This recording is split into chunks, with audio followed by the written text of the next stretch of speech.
പ്രാചീന കവിത്രത്തിൽ വരുന്ന അവസാനത്തെ കവി കുഞ്ചൻ നമ്പ്യാരാണ്. കുഞ്ചൻ നമ്പ്യാരെ പറ്റി പറയുമ്പോൾ നമുക്ക് ആദ്യം വരുന്നത് അദ്ദേഹത്തിൻ്റെ തുള്ളൽ കൃതികളാണ്. തുള്ളൽ പ്രസ്ഥാനത്തിൻ്റെ ഉപജ്ഞാതാവ് എന്നാണ് കുഞ്ചൻ നമ്പ്യാരെ നമ്മൾ വിളിക്കുന്നത്. അപ്പോൾ തുള്ളൽ എന്ന പ്രസ്ഥാനം ആ കാലഘട്ടത്തിൽ പ്രചാരത്തിലിരുന്നിരുന്ന ഒരു കലാരൂപമാണ്. പക്ഷേ ഇതിന് പ്രചാരം കിട്ടുന്നത് കൂടുതലായിട്ട് ആളുകൾ ശ്രദ്ധിക്കപ്പെടുന്നത് കുഞ്ചൻ നമ്പ്യാരുടെ കൃതികളോടെയാണ്. അപ്പോൾ നമുക്ക് തുള്ളൽ എന്ന കലാരൂപം കുഞ്ചൻ നമ്പ്യാർ അദ്ദേഹത്തിൻ്റെ ആ കൃതികൾക്ക് പിന്നിലെ പ്രേരണയെ പറ്റി നമുക്കറിയാം. കൂത്താണ് ഇതിന് പ്രേരണയായത് എന്നൊക്കെ നമ്മൾ കേട്ടിട്ടുണ്ട്. അപ്പം കൂത്തിൻ്റെ പ്രത്യേകത എന്ന് പറയുന്നത് ആക്ഷേപഹാസ്യമാണ്.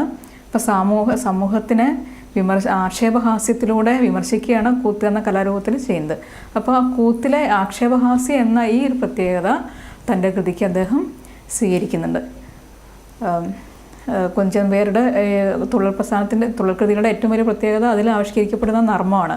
അപ്പോൾ ഈ നർമ്മം അദ്ദേഹം ഉപയോഗിച്ചിട്ടുള്ളത് സാമൂഹ്യ വിമർശനത്തിന് വേണ്ടിയാണ്. അപ്പോൾ അന്നത്തെ കാലഘട്ടത്തിൻ്റെ പ്രത്യേകതകൾ, പോരായ്മകൾ ഇതെല്ലാം തൻ്റെ കൃതികളിലൂടെ അദ്ദേഹം നർമ്മത്തിലൂടെ ചൂണ്ടിക്കാണിക്കുന്നുണ്ട്. അപ്പോൾ ആക്ഷേപഹാസ്യമാണ്. ആക്ഷേപഹാസ്യത്തിലൂടെ സാമൂഹ്യ വിമർശനം നടത്തുകയാണ് എഴുത്തച്ഛൻ ചെയ്തത്. അതുകൊണ്ട് കുഞ്ചൻ നമ്പ്യാർ ചെയ്യുന്നത്. അപ്പോൾ അതുകൊണ്ട് കുഞ്ചൻ നമ്പ്യാർ നമ്മൾ ഒരു സാമൂഹ്യ നവോത്ഥായകനായിട്ട് കൂടി വിശേഷിപ്പിക്കാൻ കഴിയും.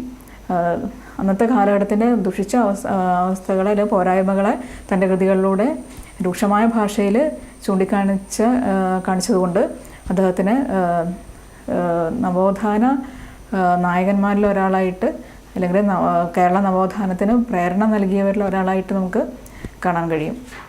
ഇപ്പോൾ തുള്ളൽ പ്രസ്ഥാനത്തിൽ 3 വിഭാഗങ്ങളാണുള്ളത്. ഓട്ടൻതുള്ളൽ, പറയൻതുള്ളൽ, ശീതങ്കൻ തുള്ളൽ എന്നിങ്ങനെ 3 വിഭാഗങ്ങളാണുള്ളത്. അപ്പോൾ അതിൽ ഈ 3 വിഭാഗങ്ങളിലായിട്ട് 70ഓളം കൃതികൾ കുഞ്ചൻ നമ്പ്യാരുടേതായിട്ട് ഉണ്ട്. അപ്പോൾ അതിൽ അദ്ദേഹത്തിൻ്റെ ആദ്യത്തെ കൃതി എന്ന് വിശ്വസിക്കപ്പെടുന്നത് കല്യാണ സൗഗന്ധികം, ശീതങ്കൻ തുള്ളലാണ്. അപ്പോൾ തുള്ളലിൻ്റെ ഏറ്റവും വലിയ പ്രത്യേകത നർമ്മം ആണ്. തുള്ളലിൻ്റെ വേഷവിധാനങ്ങളൊക്കെ ശ്രദ്ധേയമായ വേഷവിധാനങ്ങളാണ്. ഓരോ വിഭാഗത്തിനും പ്രത്യേകതരം വേഷവിധാനങ്ങളാണ് ഉപയോഗിക്കുന്നത്. ഇതിൻ്റെ വേറൊരു പ്രത്യേകത, തുള്ളൽ എന്ന സാഹിത്യകൃതിയുടെ വേറൊരു പ്രത്യേകത അതിലെ ഭാഷാ രീതിയാണ്. അപ്പോൾ സാധാരണക്കാരന് മനസ്സിലാവുന്ന ഒരു ഭാഷാ രീതിയാണ് കുഞ്ചൻ നമ്പ്യാർ അദ്ദേഹത്തിൻ്റെ കൃതികൾക്കായിട്ട് ഉപയോഗിച്ചിട്ടുള്ളത്.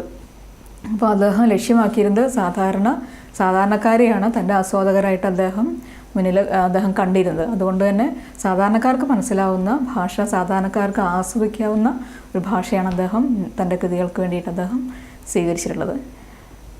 18-ാം നൂറ്റാണ്ടാണ് കുഞ്ചൻ നമ്പ്യാരുടെ കാലം എന്ന് വിശ്വസിക്കപ്പെടുന്നത്. 18-ാം നൂറ്റാണ്ടാണ്. മാർത്താണ്ഡവർമ്മയുടെ സദസ്യനായിരുന്നു. അമ്പലപ്പുഴ രാജാവിൻ്റെ സദസ്യനും കൂടിയായിരുന്നു അദ്ദേഹം എന്ന് വിശ്വസിക്കപ്പെടുന്നുണ്ട്. മാർത്താണ്ഡവർമ്മയായിട്ടൊക്കെ ബന്ധപ്പെട്ട ഒരുപാട് കഥകളൊക്കെ നമുക്ക് കുഞ്ചൻ നമ്പ്യാരായിട്ട് ചേർത്ത് കേട്ടിട്ടുണ്ട്.